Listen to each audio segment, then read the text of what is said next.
BRS party నుంచి కూడా ఇప్పటికే కౌంటర్ స్టార్ట్ అయిపోయాయి. పార్టీకి వ్యతిరేకంగానే ఎప్పుడు పనిచేయాలంటూ కూడా దానో నాగేందర్ స్టేట్మెంట్ ఇస్తున్నారు. అయితే పార్టీ మారకపోతే ఒకవేళ నిజంగానే బీఆర్ఎస్ పార్టీలో ఉంటే వాళ్ళంతా తెలంగాణ భవన్కు రావాలి, బీఆర్ఎస్ పార్టీకి రావాలంటూ కూడా మాట్లాడుతున్నారు. నా పైన పిటిషన్ వేయడానికి వాళ్ళకు ఏం హక్కు ఉంది, ఏం అధికారం ఉందంటూ కూడా ఇప్పటికే దానో నాగేందర్ దీనిపైన మాట్లాడుతున్నటువంటి పరిస్థితి. So completely BRS party respond అవుతోంది, ఒక పొలిటికల్ టర్న్ తీసుకుంటుంది. సో స్పీకర్ ఇచ్చినటువంటి ట్రిబ్యునల్ చైర్మన్ హోదాలో స్పీకర్ ఇచ్చినటువంటి ఈ తీర్పు దేశ రాజకీయాల్లోనే సంచలనంగా మారింది. 10 మంది ఎమ్మెల్యేలు పార్టీ ఫిరాయించారు. అభివృద్ధి కోసం కాంగ్రెస్ పార్టీలోకి మేము చేరుతున్నామన్నారు. ఆ తర్వాత దేవుని కండవాలన్నారు. ఆ తర్వాత మేము పార్టీలో లేవు, మేము బీఆర్ఎస్ పార్టీతోనే కొనసాగుతున్నామన్నారు. ఆ తర్వాత అవును అభివృద్ధి కోసం మేము పార్టీ మారాల్సి వచ్చిందన్నారు. బాజాప్తుగా ఒప్పుకున్నారు. 8 మంది ఎమ్మెల్యేలు పార్టీ మారలేదు, ఇంకా పార్టీ ఫండ్ వెళ్తోంది, వాళ్ళకి రావాల్సినటువంటి శాలరీలో అంటూ కూడా స్పీకర్ 8 మంది ఎమ్మెల్యేలకు క్లీన్ చిట్ ఇచ్చారు. ఆ తర్వాత ఇద్దరి విషయంలో ఉత్కంఠ కొనసాగింది. రేపు 12వ తేదీ రోజు కోర్టులో, సుప్రీంకోర్టులో అత్యున్నత న్యాయస్థానంలో ఇది తీర్పు విచారణకు రాబోతున్నటువంటి క్రమంలో ఈరోజు స్పీకర్ ఇచ్చినటువంటి ఈ తీర్పు కాపీ ఏదైతే ఉందో, క్లీన్ చిట్ ఇచ్చింది ఏదో ఇది ఇప్పుడు రాజకీయంగా ఒక రగడగా మారింది. రైట్, తెలంగాణ భవన్ నుంచి మా కరెస్పాండెంట్ సైదులు కూడా అందుబాటులో ఉన్నారు. సైదులు, వాడివేడిగా నడుస్తుంది. ఇప్పటికే పాడి కౌశిక్ రెడ్డి రెస్పాండ్ అవుతున్నారు. దమ్ముంటే తెలంగాణ భవన్కు రా, బీఆర్ఎస్ పార్టీలోనే కొనసాగుతుంటే అని చెప్పేసి. సో ఈ సవాళ్ళను ఎట్లా చూడాలి? రేపు పొద్దున బీఆర్ఎస్ పార్టీ ఏ నిర్ణయం తీసుకోబోతుంది సైదులు?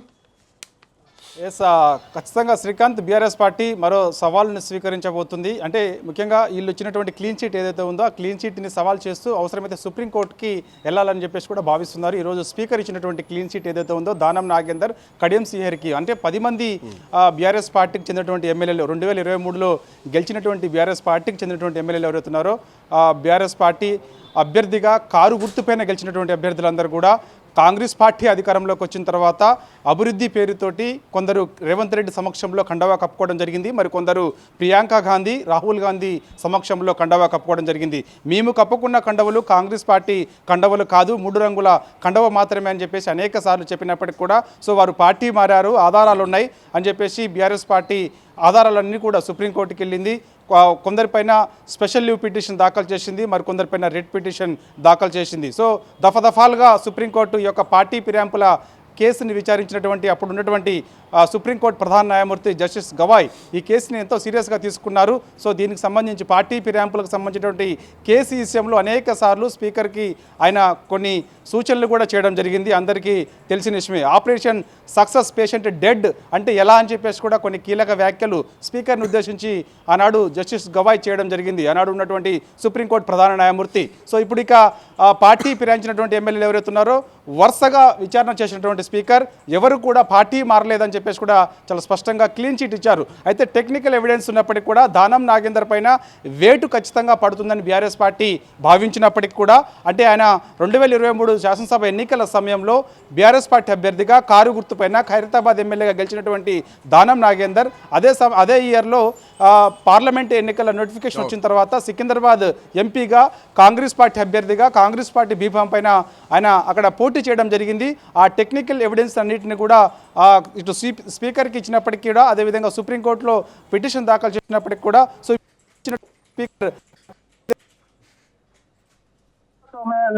గొడ్డలు పెట్టు లాంటిదని చెప్పేసి కూడా ఎక్స్ వేదికగా కొద్దిసేపటి క్రితమే బీఆర్ఎస్ వర్కింగ్ ప్రెసిడెంట్ కేసీఆర్ స్పందించారు. సో టెక్నికల్ ఎవిడెన్స్ ఉన్నప్పటికీ కూడా దానం నాగేందర్ పైన ఈ విధంగా క్లీన్ షీట్ ఇవ్వడం ఎంతవరకు సబబు అని చెప్పేసి కూడా కేసీఆర్ ప్రశ్నిస్తున్నారు. ప్రజలు అన్ని గమనిస్తున్నారు, తగిన సమయంలో ప్రజలు బుద్ధి చెప్తారని చెప్పేసి కూడా ఎక్స్ వేదికగా బీఆర్ఎస్ వర్కింగ్ ప్రెసిడెంట్ కేసీఆర్ స్పందిస్తూ ఈ వ్యాఖ్యలు చేయడం జరిగింది. కాబట్టి కడియం శ్రీహరి, దానం నాగేందర్ ఇద్దరు కూడా పార్టీ మారినటువంటి ఆధారాలు ఉన్నప్పటికీ కూడా సో చివరికి వాళ్ళిద్దరు కూడా పార్టీ మారలేదని చెప్పేసి కూడా ఇంతవరకు కరెక్ట్ అని చెప్పేసి కూడా బీఆర్ఎస్ పార్టీకి చెందినటువంటి నాయకులు ఒకరొకరుగా ముందుకు వస్తున్నారు, స్పందిస్తున్నారు, మాట్లాడుతున్నారు. సో కొద్దిసేపటి క్రితమే BRS working president KTR X వేదికగా స్పందించారు, ఈ వ్యాఖ్యలు చేశారు. సో ఇక హుజరాబాద్ ఎమ్మెల్యే పాడి కౌశిక్ రెడ్డి కూడా దమ్ముంటే మరి బీఆర్ఎస్ పార్టీలో గెలిచి బీఆర్ఎస్ పార్టీలోనే ఉన్నారు, బీఆర్ఎస్ పార్టీలోనే కొనసాగుతున్నారని చెప్పేసి క్లీన్ చీట్ ఇప్పుడు ఇచ్చారు. కాబట్టి స్పీకర్ 10 మంది ఎమ్మెల్యేలకు వారందరూ కూడా మరి రేపటి నుంచి తెలంగాణ భవన్కి వస్తారా, తెలంగాణ భవన్లో మీడియా సమావేశం ఏర్పాటు చేస్తారా, భవన్లో అంటే వీళ్ళకి అనేక సభలు సంబంధించి- సమావేశాలు వీళ్ళకి జరుగుతున్నాయి. సంబంధించి ఒకటే నిన్న కూడా మాట్లాడుతున్నారు. మాకు దానం ఏమంటున్నారంటే- శిక్షణ తరగతులు జరిగాయి, మరి ఎందుకు శిక్షణ తరగతులకి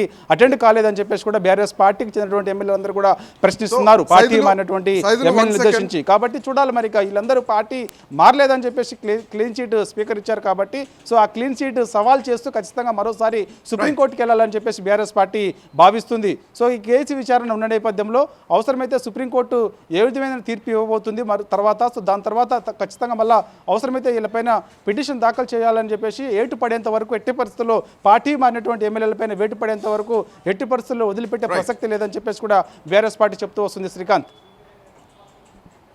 రైట్. అంటే సైదులు ఇక్కడ ఇంకో పాయింట్ దానం నాగేందర్ రేజ్ చేస్తున్నారు. మా పైన ఎప్పుడు విప్ జారీ చేయలేదు, క్రమశిక్షణ చర్యలు కూడా తీసుకోలేదు, మేము ఈ రోజు పార్టీకి వ్యతిరేకంగా పనిచేయాలని చెప్పేసి. సో ఆ పాయింట్ చూసుకుంటే బీఆర్ఎస్ పార్టీ ఎప్పుడు కూడా విప్ జారీ చేసింది లేదు, పార్టీకి వ్యతిరేకంగా మేము పనిచేయలేదు. అట్ సేమ్ టైం మేము ఒకవేళ పార్టీ మారితే మా పైన పార్టీ క్రమశిక్షణ చర్యలు కూడా తీసుకోలేదు కదా, సో మేము బీఆర్ఎస్ పార్టీలో కొనసాగుతున్నాం అని చెప్పేసి ఆయన ఒక లాజిక్ పాయింట్ పట్టుకుంటున్నారు. అఫ్కోర్స్ ఒకవేళ అలా వాళ్ళను ఫ్రీ హ్యాండ్ చేస్తే, విప్ జారీ చేస్తే, క్రమశిక్షణ చర్యలు తీసుకుంటే, పార్టీ వేటు వేస్తే ఖచ్చితంగా ఇక ఫ్రీ అయిపోతారు కాబట్టి వేరే పార్టీలోకి మారడానికి అవకాశం ఉంటుంది. బట్ అది కూడా చేయలేదు కాబట్టి ఆ పాయింట్ని ఈరోజు దానం రేజ్ చేస్తున్నాడు. దీనిపైన బీఆర్ఎస్ రియాక్షన్ ఎట్లా చూడొచ్చు?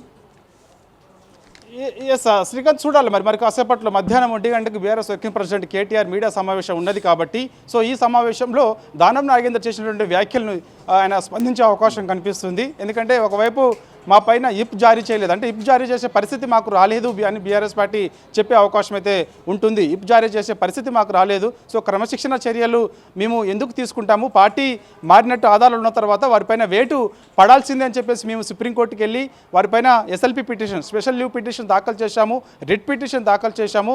ఎట్టి పరిస్థితుల్లో వదిలిపెట్టే ప్రసక్తే లేదు, పార్టీ ఫిరాయించినటువంటి ఎమ్మెల్యేలపైన అనర్హత వేటు పడాల్సిందే అని చెప్పేసి మేము ఒకవైపు సుప్రీంకోర్టుకి వెళ్ళి న్యాయ పోరాటం చేస్తుంటే సో దానం నాగేందర్ మళ్ళీ ఇట్లా టెక్నికల్గా ఏదో మా పైన ఇప్ జారీ చేయలేదు, క్రమశిక్షణ చర్యలు తీసుకోలేదు అనడం ఎంతవరకు సబబు అని చెప్పేసి కూడా బీఆర్ఎస్ పార్టీ నాయకులు తర్వాత స్పందించే అవకాశం అయితే ఉంది. సో పార్టీ ఫిరాయింపులకు సంబంధించి 10 మంది ఎమ్మెల్యేలకు స్పీకర్ క్లీన్ చీట్ ఇచ్చారు కాబట్టి మధ్యాహ్నం 1 గంటకి ఇదే తెలంగాణ భవన్లో మీడియా సమావేశం కేటీఆర్ది ఉన్నది కాబట్టి సో ఈ మీడియా సమావేశంలో కేటీఆర్ మాట్లాడే అవకాశం అయితే ఉంది, దీనిపైన స్పందించే అవకాశం అయితే ఉంది కాబట్టి సో దానం నాగేందర్ చేసినటువంటి వ్యాఖ్యలకు సంబంధించి కూడా ఖచ్చితంగా కేటీఆర్ని అడగాల్సిందే.